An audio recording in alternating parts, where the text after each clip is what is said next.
Muy buenas y bienvenidos una vez más a un nuevo programa de Conciencia Galáctica. Gracias por venir a visitarnos otra vez.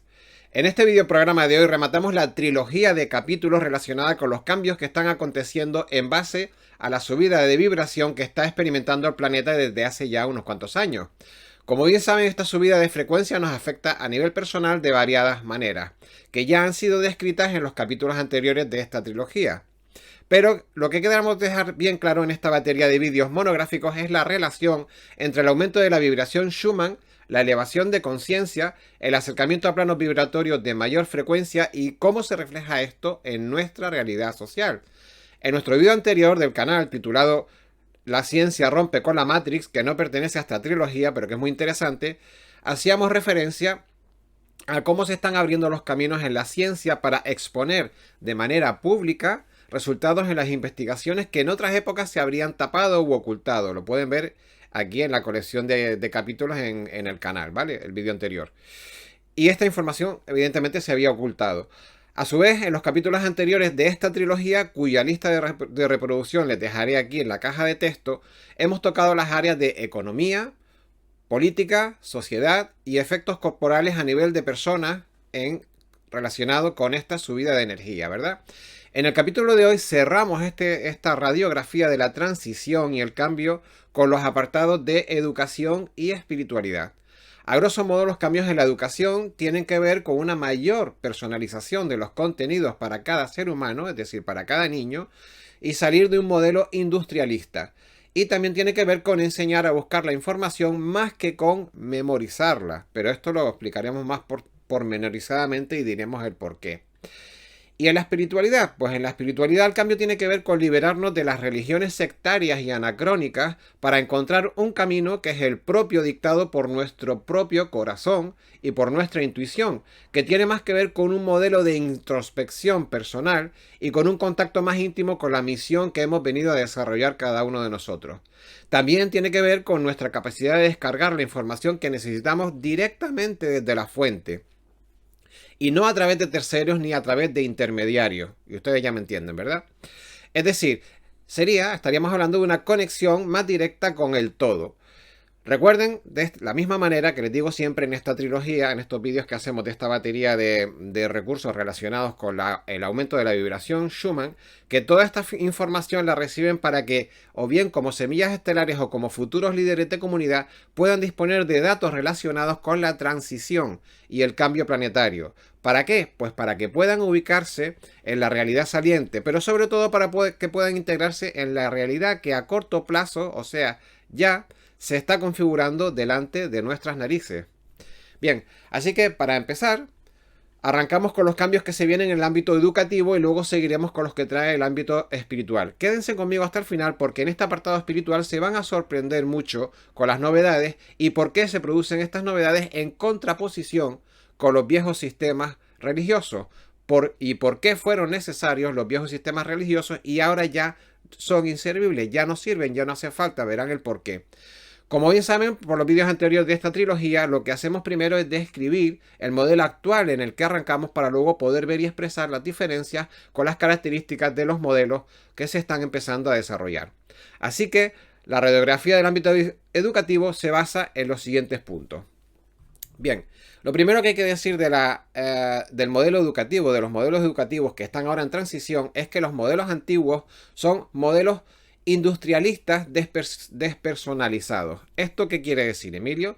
La educación en la actualidad se caracteriza porque produce lotes de estudiantes en serie con la misma infraestructura que las fábricas desde hace de más de 100 años.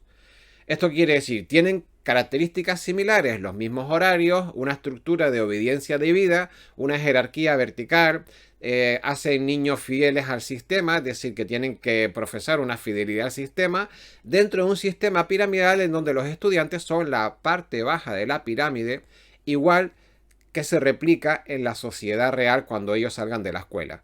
Porque la mayor parte de los estudiantes que salen de un colegio pues forman parte de, digamos, se fabrican clones y obreros, y ahora lo explicaremos, ¿no?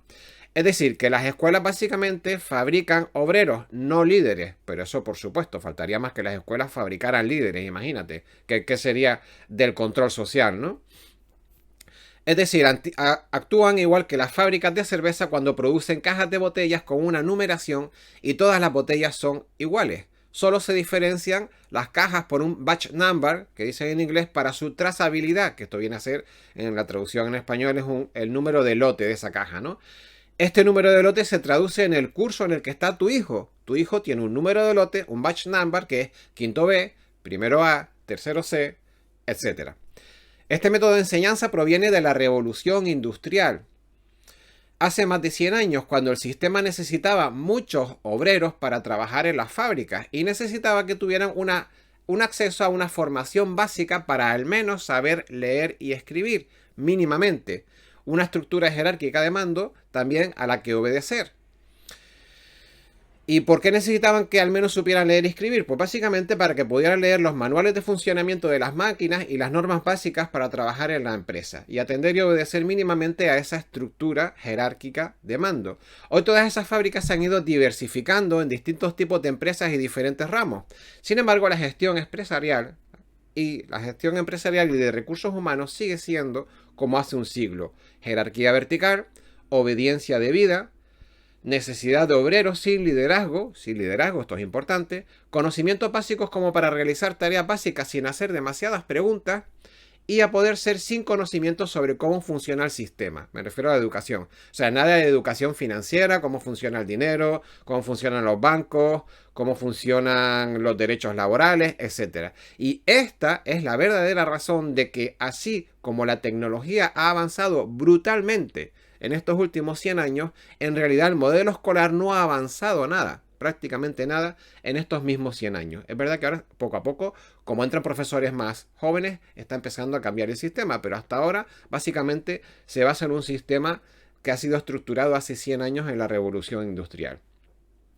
Bien, hoy este modelo fabril, con la robotización industrial, se está desmoronando y ya no hacen falta obreros para las industrias de manufactura, sino especialistas. No hace falta obreros genéricos, sino personas que desarrollen las especialidades que ya de forma nativa vienen en ellos, ¿vale? Hablaremos de esto después. Pero el sistema, sin embargo, aunque hacen falta especialistas, sigue fabricando obreros, ¿verdad? Seguimos con la misma escuela de hace 100 años aproximadamente. Y entonces, ¿qué pasa? Que como resultado, se produce el desempleo tecnológico galopante, que es la sustitución de la mano de obra humana por máquinas que son más eficientes. El desempleo, que es un concepto urgente que tenemos que paliar y que tenemos que estudiar, está descatalogando y poniendo en tela de juicio el sistema educativo de nuestros países, porque el actual sistema lo que hace es fabricar básicamente lotes de zombies por docena. Como resultado de este diseño educativo en donde no se necesitaban líderes ni emprendedores el de hace 100 años, ni emprendedores, ni imaginación, ni creatividad, ni expresar ningún tipo de diferencia personal, porque lo que se buscaban básicamente eran clones obreros, han creado una serie de zombies que no saben reaccionar ante los cambios que estamos sufriendo, esperando que alguna fábrica o alguna empresa o que papá Estado les dé una solución a su vida, porque claro, no les han enseñado a tomar soluciones en su vida, les han enseñado a que esperen a que alguien los llame a trabajar, ¿verdad?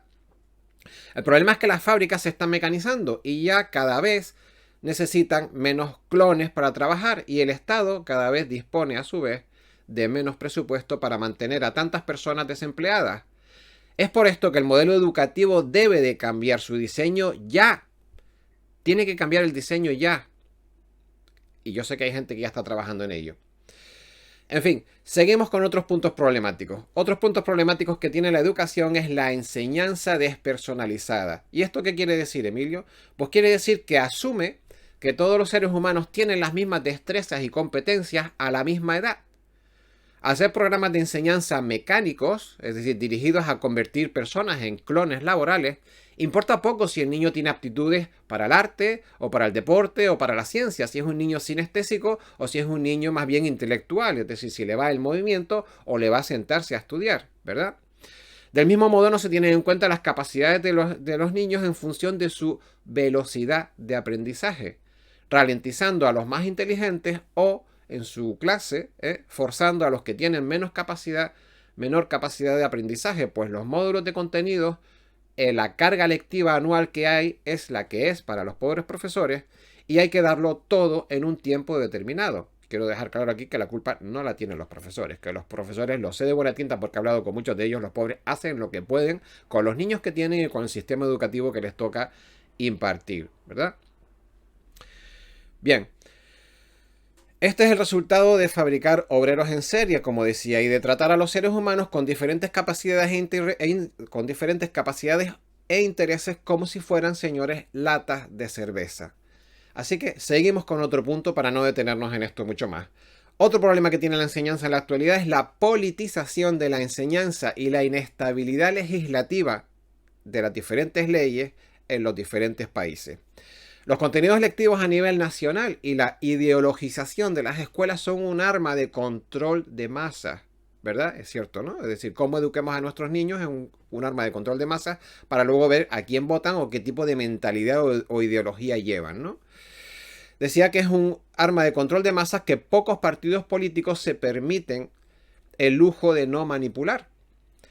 Crear niños de izquierdas o de derechas y obedientes al sistema es una tentación a la que pocos partidos que llegan al poder no sucumben.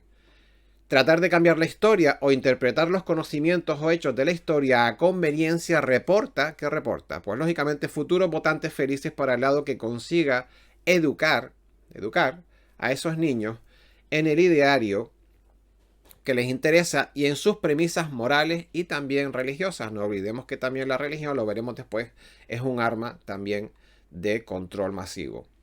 De ahí que en España, por ejemplo, llevamos años sin la consolidación de un sistema educativo, puesto que cada 4 u 8 años, según sale un partido u otro, desde el Congreso la aprobación de leyes distintas se ejecuta por los distintos partidos que llegan al poder. Y en España ha habido bailes de siglas por decenas que obedecen, por ejemplo, a la LOESE, la LODE, la LOGSE, la LODEG, la LOCE, la LOE y la LOMSE. Y seguro que se me queda alguna por el camino. Todas empiezan por ley orgánica y la palabra educación en diferentes puestos en función si es la LOMSE, la LODE, la LOCE, la LOPEC, la LOCE, la LOE y la LOMSE. Madre mía de mi vida. O sea, y todo esto según llega un partido lo cambia y lo cambia y lo cambia a su interés.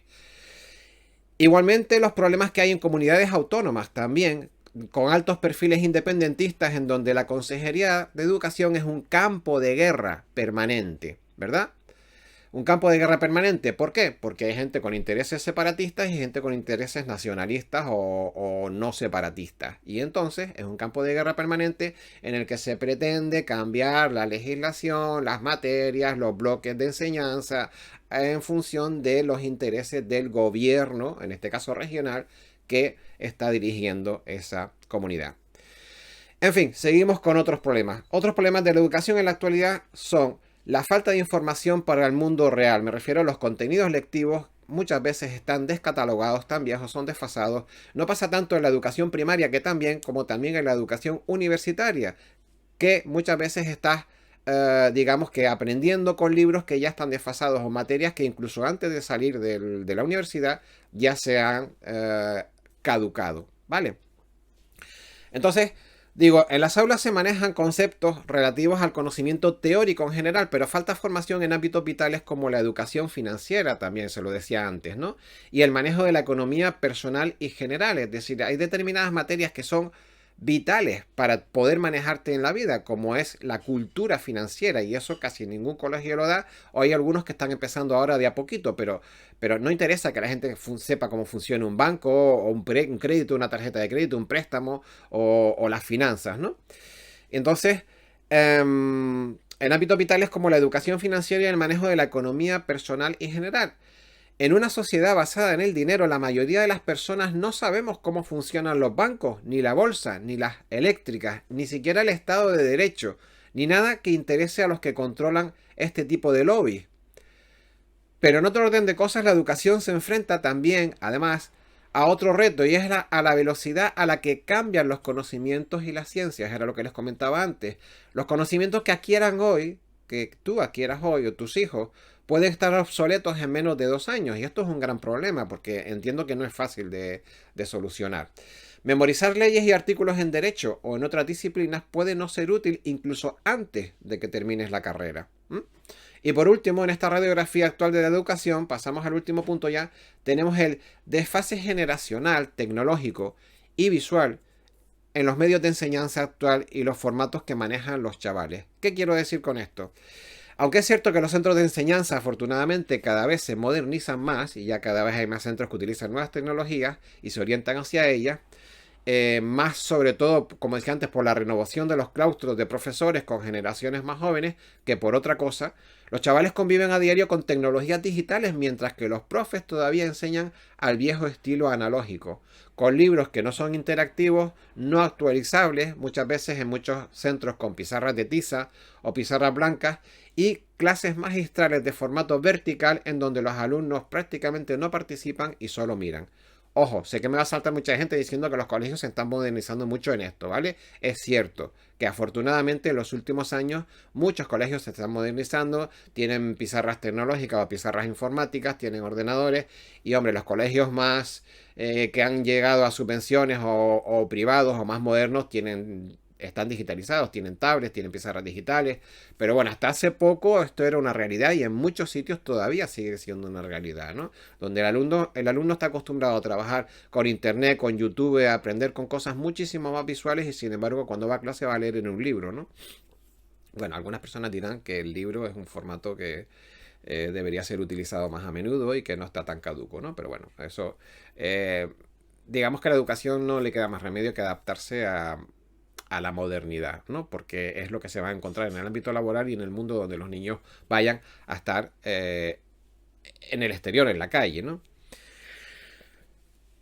Bien, reitero que afortunadamente todo esto está cambiando a velocidad de vértigo en las aulas, donde la enseñanza es cada vez más bidireccional entre profesores y alumnado y más participativa. Y entonces ahora llegamos al bloque del cambio, ¿no? ¿Hacia dónde está evolucionando el ámbito educativo? ¿Hacia dónde apuntan los nuevos modelos de desarrollo, ¿no? Vamos ahora a lo bueno, a lo positivo. Bien, es obvio que los nuevos modelos apuntan hacia una revolución absoluta a través de las nuevas tecnologías. Esto ya lo acabamos de decir y lo suponíamos. También apuntan hacia la individualización de la enseñanza, al trato del individuo como ser único, en lugar de una pieza de un lote industrial, asignando a cada individuo el nivel requerido a través de tablets y ordenadores que valoren el nivel lectivo del estudiante y establezcan las rutas de aprendizaje personalizadas, ¿verdad? El profesor lo que hace tiene un papel, un rol de acompañante. Acompaña ese aprendizaje siendo el factor humano en el aula, es decir, no se le deja solo que esté estudiando con las máquinas, con los ordenadores, con el software y con las lecciones, sino que existe el factor humano en el aula, que es un personaje, un rol muy interesante y muy importante desarrollado por el maestro y además sirve para fomentar otros valores anexos a la materia lectiva como el trabajo en equipo, el liderazgo, que es muy importante, el compañerismo, activar dinámica de juegos para, digamos, asentar esos conocimientos, ¿verdad? Y también para el equilibrio emocional de todo el grupo. Otros factores de cambio en la metodología lectiva tienen que ver con la tecnología ubicua versus o en contra memorización, es decir, hay que cambiar la manera de estudiar.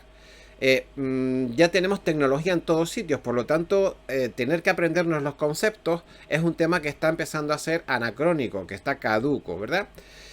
Hoy en día ya no es tan importante saber el conocimiento como aprender dónde encontrarlo. En un mundo donde la información es cada vez más ubicua y cambiante, es decir, ya tenemos un móvil en la mano y cuántas veces nos vemos preguntando al día, como dicen por ahí a San Google, ¿no? Oye, tengo esta duda, esta dirección dónde está, quién inventó tal cosa, cuál es la teoría de no sé qué, pues te vas corriendo al móvil y enseguida puedes aprender o descubrir quién es el autor de una cosa o cuál es el desarrollo de una determinada ley, ¿no? Bien, entonces en este mundo cada vez más ubicuo y cambiante, cada vez será más inútil y sin sentido la memorización del conocimiento. Así que se acabó el sentarse horas a estudiar sesudas lecciones, una hora y otra hora y otra hora. Se memorizará lo básico, porque tampoco estamos hablando de que no haya que estudiar nada. Pero sí, se memorizará lo básico y el resto se aprenderá buscando el lugar correcto buscando en el lugar correcto en el momento necesario. Es decir, saber dónde buscar y cuándo buscar cuando tienes una duda o cuando necesitas algún tipo de información. Decía Eric Hoffer, que era un filósofo autodidacta estadounidense, que en tiempos de cambio, o sea, abro comillas, en tiempos de cambio, quienes están abiertos al aprendizaje se adueñarán del futuro, mientras que aquellos que creen saberlo todo estarán bien equipados para un mundo que ya no existe. Este es el problema de la memorización. Si yo memorizo un montón de libros ahora, dentro de 10 años en mi propia profesión, todo ese gasto que haya hecho de memorización no me va a servir de mucho, porque ya la ciencia y los modelos de trabajo de mi profesión probablemente ya habrán cambiado. Imagínate lo que ha cambiado, por ejemplo, el que haya estudiado fotografía a nivel profesional hace 10 años con ahora. Hace 10 años te enseñaban a revelar los carretes en un cuarto fotográfico, que me imagino que para el nostálgico estará muy bien. Pero hoy en día la fotografía es digital y no tiene nada que ver con la fotografía de hace 20 años o de hace 10 años incluso. Bien, algunos me dirán que es mucho más bonita la fotografía revelada. Yo no voy a discutir eso. Discuto la tecnología. Los gustos de cada uno son indiscutibles.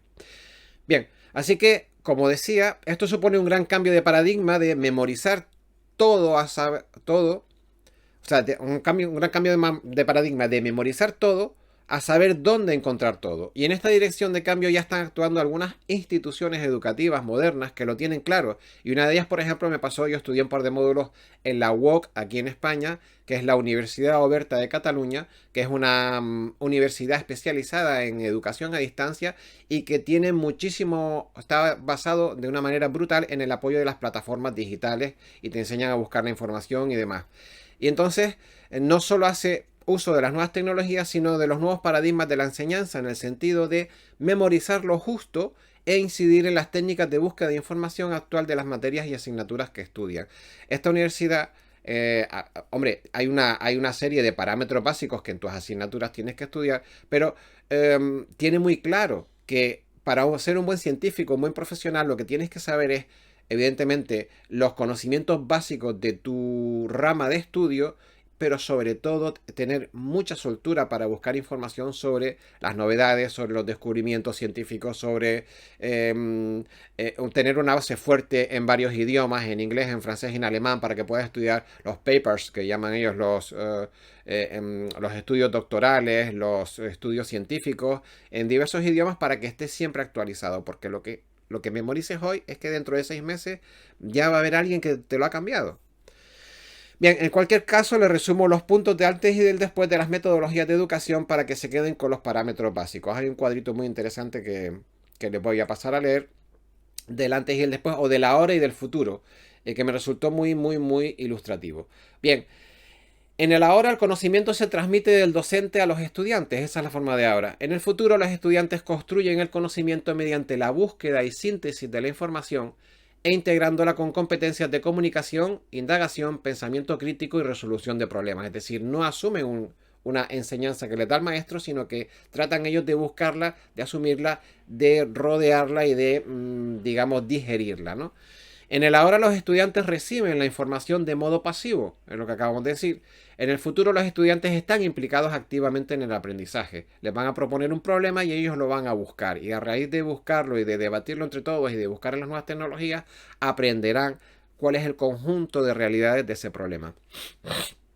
En el ahora el énfasis se pone en la adquisición de conocimientos fuera del contexto en el que éste va a ser utilizado. ¿Cuántas veces nos hemos visto estudiando cosas tanto en EGB como en BU como en COU, que descatalogado estoy, ¿no? Ahora es la ESO y bueno.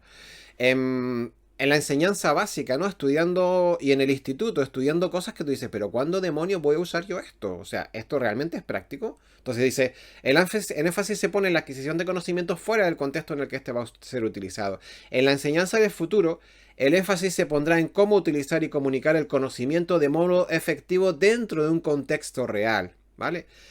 En la enseñanza de ahora, el rol del profesor consiste esencialmente en ser un proveedor de información y un evaluador. En el futuro, el rol del profesor es asesorar y facilitar. El profesor y los estudiantes se evalúan mutuamente de manera conjunta. En la enseñanza actual, la enseñanza y evaluación se separan, mientras que en la futura enseñanza, la enseñanza y la evaluación están entrelazadas. En la enseñanza actual, la evaluación se utiliza para monitorizar el aprendizaje, mientras que en la futura la evaluación se utiliza para promover y diagnosticar el aprendizaje. Fíjense qué cambio de cultura. Esto cuando lo leí se me pusieron los pelos de punta. En En la actualidad, la evaluación, los exámenes se utilizan para monitorizar el aprendizaje. En el futuro, la evaluación se utilizará para promover y diagnosticar el aprendizaje. Es decir, aquello donde fallas, no te voy a hacer culpable de aquello en lo que falla. No te voy a hacer culpable de una mala nota. Voy a utilizar los exámenes para saber en dónde tengo que profundizar y avanzar en tu estudio, en tu aprendizaje. El examen pasa de ser algo negativo y acojonante para los niños a ser algo positivo para el maestro y decir, no te preocupes, lo que hemos hecho con el examen es darnos cuenta que estás flojito en esto, pero venga, no pasa nada, te vamos a reforzar en esto, ¿vale? Bien, en los modelos antiguos el énfasis se pone en las respuestas correctas. En el modelo nuevo, los modelos modernos, el énfasis se pone en generar mejores preguntas y aprender de los errores. En el modelo antiguo, el aprendizaje deseado es evaluado indirectamente mediante la utilización de pruebas estandarizadas. Era lo que hablábamos antes. Pruebas estándares para todo el mundo. Da igual el nivel o la capacidad de aprendizaje que tú tengas, es el mismo examen para todos. En el aprendizaje deseado, en el modelo futuro, el aprendizaje deseado es evaluado directamente mediante la utilización de trabajos, proyectos, prácticas, portafolios, etc. ¿Vale? En el modelo actual o antiguo el enfoque se centra en una sola disciplina, mientras que en el modelo futuro el enfoque va a ser interdisciplinar. En el modelo actual la cultura es competitiva e individualista. Efectivamente, esto es un punto muy importante que va a cambiar con las nuevas energías. Lo que se le enseña a los niños es a ser competitivo, a tener que ser el mejor, a sacar mejor nota, a ser siempre el primero en todo, dejando a los demás atrás. Es una cultura competitiva e individualista. En el futuro, las escuelas enseñarán la cultura cooperativa y colaborativa y de ayuda, es decir, los trabajos se harán en grupo, porque en el futuro las empresas lo que van a hacer es fomentar el trabajo colaborativo. Ya lo vimos en los otros vídeos con la economía colaborativa, y siempre se va a poder llegar más lejos con el conocimiento de un grupo, y con la ayuda de un grupo llegaremos más lejos a alcanzar más objetivos que de manera individual y competitiva. Bien, y en el modelo, por último, en el modelo actual, solo los estudiantes se contemplan como aprendices, mientras que en el modelo nuevo, en el modelo futuro, el docente y los estudiantes aprenden conjuntamente. Es decir, el profesor también puede valorar la posibilidad de que cuando les plantea un problema y estos niños acuden pues, a Internet o acuden a las nuevas tecnologías para tratar de solventar ese problema, curiosamente o de manera sorpresiva, el profesor también se va a dar cuenta de muchas maneras que él no tenía contempladas de solucionar ese problema. ¿Por qué? Porque permite que los niños también formen parte de ese conocimiento, de ese currículo, y le da libertad para solucionar el problema. Por lo tanto, van a aparecer muchísimas más maneras de solucionar el problema que ampliarán el conocimiento del profesor y además ampliarán el conocimiento del grupo. Que no, cuando tienes una currícula te dice A, B y C, se dicen así, A, B y C, no te puedes salir de la fila, no puedes cambiar el orden y no puedes establecer ninguna otra metodología que sea la que te dicen, ¿no? Bien, ahora pasamos a lo mejor que he guardado para el final de esta trilogía de vídeos sobre el despertar de la humanidad. A través de la elevación de la vibración Schumann pasamos al siguiente módulo, que es el del ámbito religioso o el de la espiritualidad. Esa faceta que es la que está haciendo precisamente que todos estos cambios se estén llevando a cabo. Así que vamos a pasar a la radiografía del ámbito religioso. Lo primero que haremos es, como es costumbre, describir las características de los sistemas religiosos y espirituales que nos han regido hasta ahora, para que ustedes se ubiquen, para que nos ubiquemos todos, ¿vale? Y después haremos, digamos, cuáles van a ser las fases o digamos, las características de la transición, en qué vamos a evolucionar y cómo está cambiando. Bien, lo primero que tenemos que decir es que los sistemas religiosos actuales, porque claro, hablamos de espiritualidad, pero la espiritualidad en realidad se está abriendo ahora. Es verdad que los sistemas religiosos tienen también píldoras de espiritualidad, ¿no? Pero, bueno, hablamos de los sistemas religiosos que son ahora mismo sistemas caducos y anacrónicos. Como todos sabemos, consisten en manuales. La mayoría de las religiones que conocemos ahora tienen manuales de hace más de 2000 años, basados en otras sociedades y en otras costumbres. Costumbres en las que además las sociedades eran de tipo patriarcal. Y esta era una característica normalizada y asumida, y por tanto todos los puestos de poder de estos claustros eclesiales estaban ocupados por hombres, y eso pasa y sucede hasta el día de hoy. Estos grupos religiosos, por su gran poder fáctico, aún hasta el día de hoy, digamos que acumulaban un cierto abuso de posición dominante y durante muchos años sus señorías espirituales estuvieron muy inmiscuidos también en asuntos de política y de gobierno terrenal. Es decir, tenían un gran poder de manipulación y un gran poder em, de presión también sobre los gobiernos, ¿no? El estamento que gobernaba. Muchos grupos religiosos, aún así, como fruto de esto, muchos grupos religiosos aún a día de hoy disfrutan de prebendas legales a la hora de estar, por ejemplo, exentos de pagar impuestos o de acceder a subvenciones o a financiaciones públicas. Si bien es verdad que muchas de ellas realizan labores sociales que es verdad que son muy encomiables, es decir, que no todo lo que tiene son malos o es malo. Después expondremos un punto específico sobre cosas buenas que sí que hacen estas plataformas religiosas. Bien, otros problemas que tienen ahora mismo, otras características del desarrollo de las religiones que, como las conocemos hasta ahora, es que no tienen respuesta para los problemas modernos. Es decir, la sociedad va avanzando, se va modernizando, va evolucionando y junto con el avance de esta sociedad se han ido presentando nuevas realidades para las que las viejas religiones no tienen respuesta o no aceptan directamente.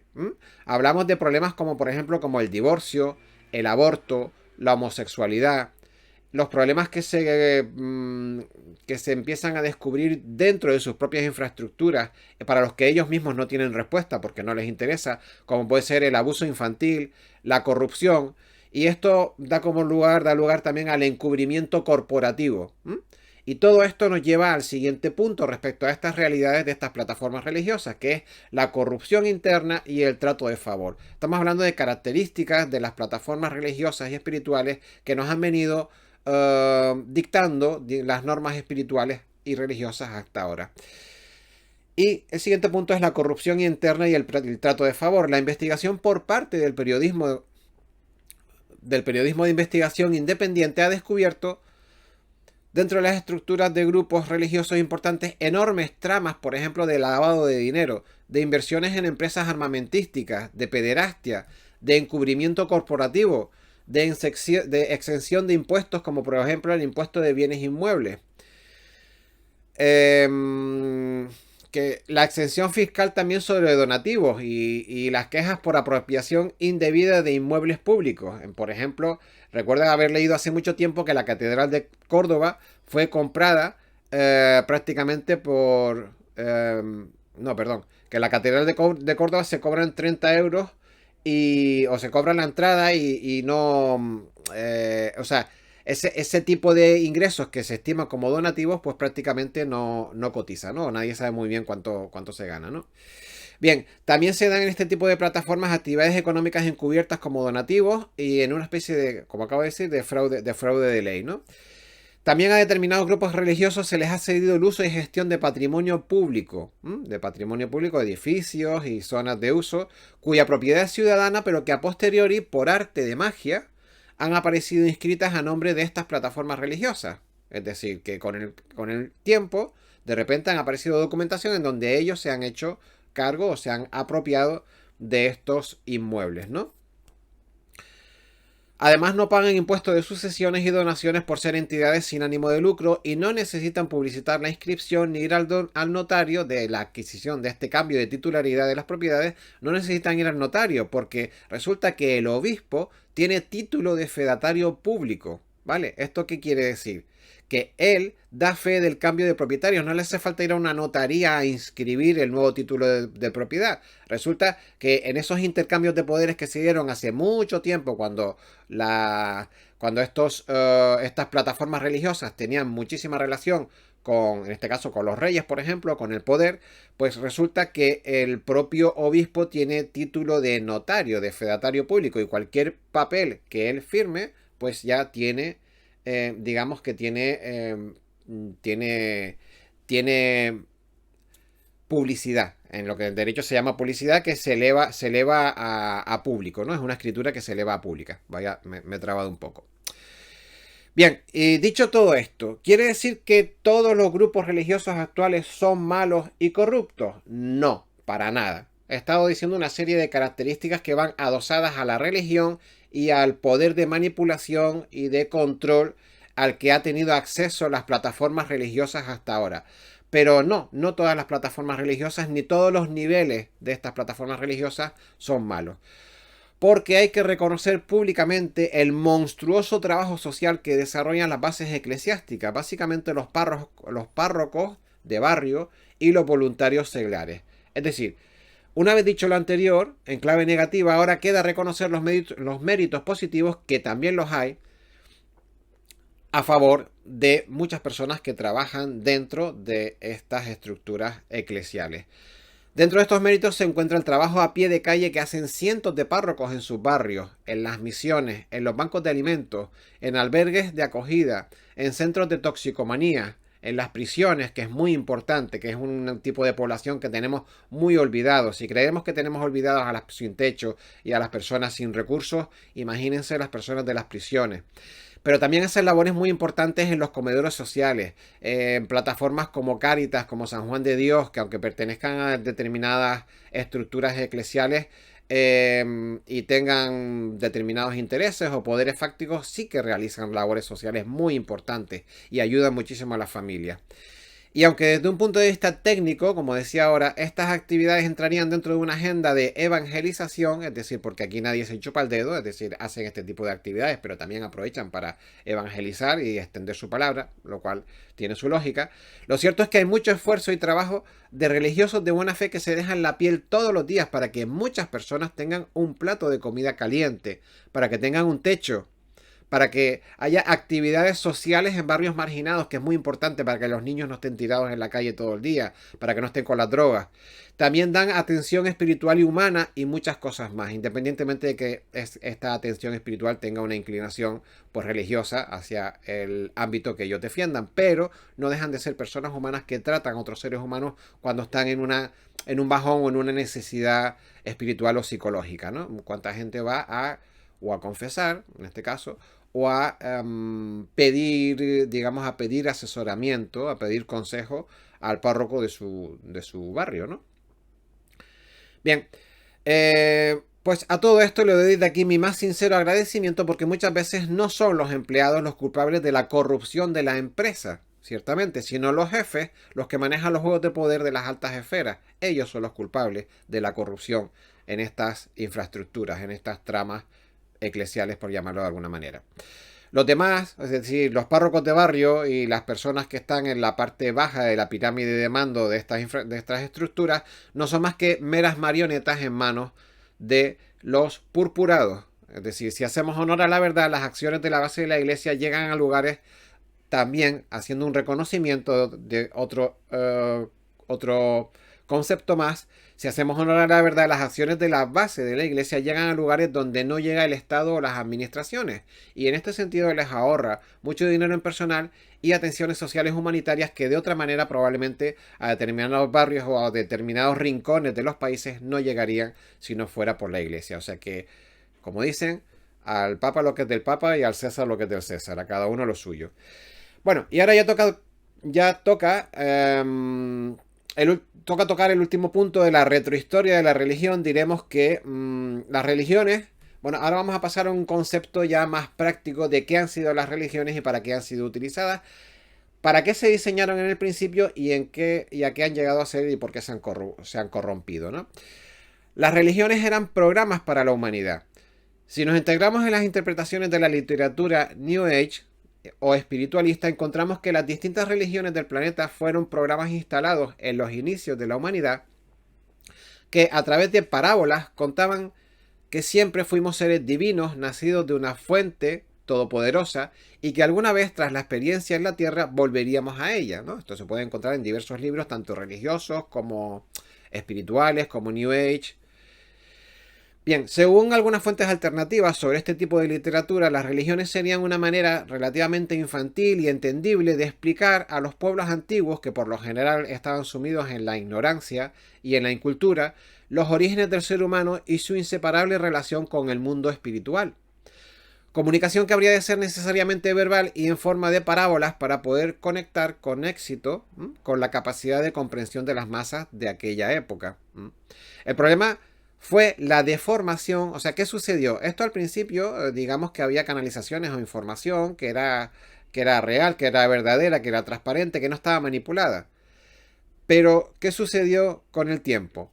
Pues con el tiempo sucedió que el problema fue que la deformación de los mensajes originales por parte de los grupos interesados en el poder de la manipulación de la religión. Es decir, que determinados grupos de poder, viendo que la religión era una necesidad humana, pues se dieron cuenta que si manipulaban la información y la dirigían a conveniencia de ellos, podían manipular a las masas. Y entonces empezaron a manipular los escritos originales, donde había verdaderamente información espiritual sana y verdadera, la fueron manipulando para que no llegara al vulgo, y además la fueron cambiando para poder tener esas masas en condiciones de poder ser manipuladas, ¿verdad? La necesidad de guía espiritual y de la búsqueda de algo más inherente en los seres humanos ha sido manipulada y usada por los grupos de poder para conducir a las masas por las agendas de los intereses de estos grupos, llamemos sectarios, o de estos grupos de poder. Y el resto del cuento más o menos se lo saben a nivel de manipulación y demás, y qué más les voy a contar. Bien, entonces pasamos ahora a la segunda parte de la religión, de esta parte de los módulos de religión, y dicho esto, ¿hacia dónde se apuntan los nuevos modelos espirituales? Bien, llegamos por fin a la parte interesante, ¿hacia dónde evoluciona la espiritualidad de ahora en adelante? ¿Cuál es la tendencia en este periodo de transición? Bien, la evolución histórica de las religiones la evolución histórica de las religiones de un modo extremadamente simplista ha ido de la siguiente manera aproximadamente. Ha pasado del animismo al chamanismo, del chamanismo al politeísmo, del politeísmo ha vuelto otra vez al monoteísmo, y del monoteísmo al animismo evolucionado. ¿Qué es el animismo evolucionado? Es una forma de naturalismo sagrado. Ustedes saben que ahora está muy de moda el animismo evolucionado, el naturalismo sagrado, es que todo tiene vida, que el sol tiene vida, que la luna tiene vida, que los árboles, que la tierra, que las montañas, que los ríos, que tienen su propio espíritu, ¿no? Su propia esencia divina. Ahí es donde estamos ahora mismo y hacia donde está evolucionando. Eso es hacia donde está rotando el entorno de las religiones a nivel social, pues la aceptación cada vez más generalizada de que todas las religiones tienen algo de positivo también. Esto quiere decir que las religiones, la gente está aprendiendo a abrirse a otras religiones y a encontrar qué es lo que hay de positivo en cada una de las distintas religiones, aunque no sea la originaria de su país o de su zona de influencia. Digamos que la gente está accediendo a una apertura mental y de que en todas las religiones se pueden encontrar aspectos interesantes de carácter espiritual. Así vemos que muchas personas son de base cristiana, por ejemplo, por su origen familiar o por su zona geográfica donde se encuentran, pero comulgan con la filosofía budista y además van a talleres chamánicos para aprender a relacionarse con la Madre Tierra y con la Pachamama. Es decir, que hacen una mezcla de religiones y digamos que de cada religión van adoptando aquellos conceptos con los que se sienten identificados o creen que su alma puede evolucionar mejor, ¿no? Y al fin y al cabo, lo cierto es que ¿cuántos de ustedes se acaban de identificar con lo que acabo de exponer? Es decir, que somos de cierta base cristiana, pero nos encanta la medicina tradicional china, que es energética. Digamos que algunos conceptos de la filosofía budista molan bastante. Y además, pues hemos ido a algún taller chamánico para ver un poco cuál es nuestro animal de poder o cualquier otra cosa con la que nos hayamos sentido pues identificados. Entonces, ¿qué quiere decir, Emilio? ¿Qué quiere decir todo esto que nos estás explicando? Pues lo que quiere decir es que la evolución nos lleva hacia una integración de las religiones, ¿verdad? Es decir, la apertura a otras religiones o otros sistemas de creencias que no son los propios.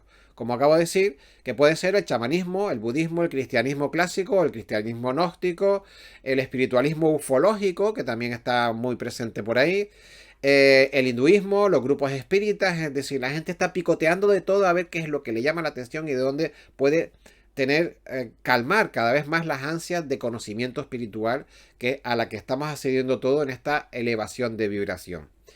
Bueno, como resultado de esta evolución y apertura mental religiosa se producen también otro punto en el que nos estamos desarrollando, se producen las prácticas de subdisciplinas derivadas de estos sistemas filosóficos, es decir, cuánta gente hay ya estudiando, practicando yoga, tai chi, meditación, canalizaciones. Hay gente que se apunta al tema de las canalizaciones o que las practica, que se abren a las medicinas orientales, al zen, al feng shui, al taoísmo, etcétera, y al fin y al cabo dando mayor cabida a prácticas multidisciplinares. ¿Gracias a qué? Gracias a la apertura mental a nuevos paradigmas, ¿verdad? Se abren a nuevos paradigmas. Proliferan la onda New Age, también proliferan los retiros espirituales, la búsqueda interior, los cursos esotéricos, la exploración o la búsqueda y exploración del camino personal y del sentido de la vida, las consultas también a los oráculos, y hay gente que también hace talleres y cursos para aprender este tipo de oráculos, que podemos hablar del tarot, del I Ching, de las runas, etcétera. Se leen muchísimos toneladas de libros de autoayuda en los últimos 10 o 15 años. Y también se leen o se ven programas sobre búsqueda de otras realidades dentro y fuera del planeta, como en canales de YouTube, como en libros, como en revistas especializadas, como en páginas web. Hay gente que abre blogs para hablar de este tema y hay gente que lee blogs relacionados con este tema, ¿no? Y entonces ustedes dirán, dice, bueno, Emilio, vale, muy bien, ya nos has soltado un montón de información, pero ¿y esto al final en qué terminará? Danos ya un poco la puntada final de hacia dónde va esto y en qué va a terminar. Pues señores, básicamente lo que va a terminar esto es en la unión de la ciencia y la religión. Cada vez son más las personas con formación científica, y lo vimos precisamente en el vídeo anterior del canal que se llama, que cité antes, en el vídeo anterior, que se llama La ciencia rompe con la matriz. Y para que vean que nada es casualidad, de todo está conectado, es decir, que cuando va saliendo un vídeo detrás de otro, pues al final todo el conocimiento que yo les voy dando en el canal, todo se conecta. Si ustedes van viendo todos los vídeos, van cerrando cada vez más círculos de información. Y entonces decía que cada vez son más las personas con formación científica, como médicos, psicólogos, astrónomos. Ahí tenemos a Nassim Haramein, por ejemplo, con la teoría del campo unificado, me parece que se llama, que es un físico, un astrofísico muy interesante que está realizando, tiene teorías sobre el campo cuántico y el funcionamiento de la geometría sagrada, muy interesante. Anótenlo por ahí, búsquelo, Nassim Haramein. Tenemos a físicos, tenemos a matemáticos, etcétera, que tratan de llegar a la razón última de las cosas, alegando el funcionamiento de fuerzas inteligentes en la naturaleza como causa de los fenómenos. Es decir, llega un momento en el que los científicos investigan de una manera tan profunda que al final llegan a la conclusión de que la materia y la energía tienen un fondo inteligente, de que hay algo inteligente que maneja y que da forma a todo lo que ellos han considerado su campo de estudio o de ciencia, ¿verdad? Cada vez hay más científicos que estudian nuestras capacidades también subconscientes, aquellas que la ciencia nunca quiso darse por enterada o nunca quiso de alguna manera reconocer. Estamos hablando de clarividencia, de telequinesis, de telepatía, de piroquinesis, todas estas capacidades mentales y psicológicas que podemos desarrollar los seres humanos, pero que siempre han sido tapadas y encubiertas por el mundo científico, ¿no? Y bueno, y estas relaciones, estas capacidades que tenemos también, los científicos están tratando de relacionarlas con nuestra capacidad de interactuar con el campo cuántico que nos rodea. Bien, incluso, y de esto no se habla mucho en el campo, en sitios abiertos, sino más bien en programas de radio especializados y en sitios conspiranoicos, hay muchos científicos famosos de la historia que tenían como fin último buscar el origen de los eventos de la naturaleza y que pertenecieron a determinados grupos esotéricos, ¿no? Y flirtearon con muchas cosas. Freud, por ejemplo, flirteó y estudió conceptos, flirteó y estudió con conceptos metafísicos, al igual que Carl Gustav Jung. Ellos coqueteaban con la alquimia, con la mitología y con las religiones comparadas orientales. Jung, por ejemplo, tenía estudios bastante profundos sobre las religiones orientales, en el sentido de fusionar los conocimientos, como hemos dicho antes, de estudiar el budismo y de estudiar otra serie de religiones, pero en sus conceptos teóricos filosóficos, ¿no? De buscar el fin último de la vida, de la existencia, de la materia, de Dios y de todo lo que estaba detrás de las cosas que vemos y que nos rodean, ¿no? Por ejemplo, Jung intentó buscar la demostración científica de la sincronicidad, eso que nosotros blasfemamente llamamos suerte o casualidad. E incluso Isaac Newton, como muchos, perteneció a una orden esotérica que buscaba realidades trascendentes a los hechos de la materia. Y en este caso, Newton, por ejemplo, pertenecía al grupo de los Rosacruces y dedicó bastante tiempo al estudio de la alquimia, que era el estudio del desarrollo humano, pero no solo desde el punto de vista biológico, físico del conocimiento de los de las leyes físicas, sino también de la evolución a nivel espiritual y qué relación tenían los objetos físicos con la parte espiritual y energética del mundo, ¿no? Lo que nosotros llamaríamos la física cuántica de alguna manera, ¿no? Por eso digo que nos sorprendería ver la cantidad de científicos históricos de toda la vida que han tenido relaciones más que notables con grupos de estudio ocultistas y cómo la razón de sus estudios públicos oficiales, de esos estudios que ellos tenían a la luz, en realidad escondían el estudio de las razones últimas de las causas de las cosas. Aquello que estaba detrás que realmente causaba el efecto físico que ellos estaban estudiando pues a simple vista, ¿no? Estudiaban y experimentaban con lo que básicamente nosotros llamaríamos metafísica. Eso es lo que ellos buscaban, la metafísica de los eventos.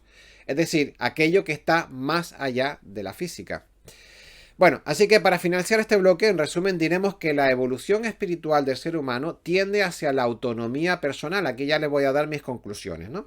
La evolución espiritual del ser humano tiende hacia la autonomía personal para buscar nuestro propio camino, sin necesidad de referentes externos. ¿Esto qué quiere decir, Emilio? Esto quiere decir que pasamos de depender de representantes de Dios en la tierra, todos esos que se han autoproclamado representantes de Dios en la tierra, a creernos nosotros mismos una parte de Dios y a buscar en nuestro interior nuestra propia conexión divina, la nuestra, la que nos vale a nosotros, el tipo de información que a nosotros nos vale para seguirnos desarrollando, ¿verdad? Bien, pues esa es finalmente la conclusión a la que llegamos a nivel espiritual. Así que amigos, hasta aquí llega esta trilogía sobre los desarrollos de la evolución humana y social a partir de esta subida de energía y de vibración del planeta Tierra. Ya han podido comprobar que nada sucede por nada, y mucho menos las cosas suceden por casualidad. Espero que la información les haya sido interesante y de mucha ayuda para comprender el momento actual en el que nos encontramos. Nada me haría más feliz que saber que toda esta batería de conocimientos haya servido para hacer un clic, ¿vale? En tu cabeza, reordenar tus ideas y reconectar tu ser y tu realidad con tu conciencia divina y tus objetivos en este tramo de existencia, que por lo menos te haya ayudado. Como digo siempre, si te ha gustado el contenido del vídeo y deseas saber más sobre este y otros temas contenidos en el canal, te animo a que te suscribas y a que le des a la campanita. Y es muy importante porque ya me he enterado que YouTube me ha dado esta información, pero me he enterado que si no le das a la campanita no te van a llegar los avisos de los vídeos, con lo cual es importante que aparte de estar suscrito, le des a la campanita para que te manden o un correo o te avisen por el móvil de que hay nuevos vídeos. También estaría bien un gran like para agradecer la información, que me des un like y que no te olvides de compartir este vídeo y toda la trilogía en tus redes sociales si crees que la información es interesante para grupos en los que tú estés o para otros compañeros que estén interesados en este tipo de temas. Recuerda que puedes dejar tus comentarios aquí abajo, ¿verdad? Debajo del vídeo en la caja de comentarios y que también puedes participar en los debates en la comunidad de Conciencia Galáctica en nuestro grupo abierto de Facebook. Recuerda también que tenemos una plataforma de acción social internacional creada desde este canal que se llama Alianza de Semillas Estelares, en la que puedes participar y que te puedes descargar la ficha de perfil personal en el apartado de documentos del grupo de Facebook de Canal Conciencia Galáctica. Y así, si lo deseas, puedes participar en tu localidad en estos grupos de acción social. Desde aquí solo me queda ya mandarte un saludo enorme y agradecerte que hayas escuchado la información hasta el final y decirles, como siempre, que se cuiden mucho, que sean muy felices y que nos vemos en el próximo video programa. Un fuerte abrazo para todos y hasta el próximo vídeo. Un saludo. Chao. Muchas gracias por haberte quedado hasta el final del vídeo. Si te ha resultado interesante la información, puedes darnos un like. Y si deseas suscribirte, te llegarán las notificaciones en cuanto colguemos el próximo vídeo con contenido interesante. Gracias y hasta el próximo video programa.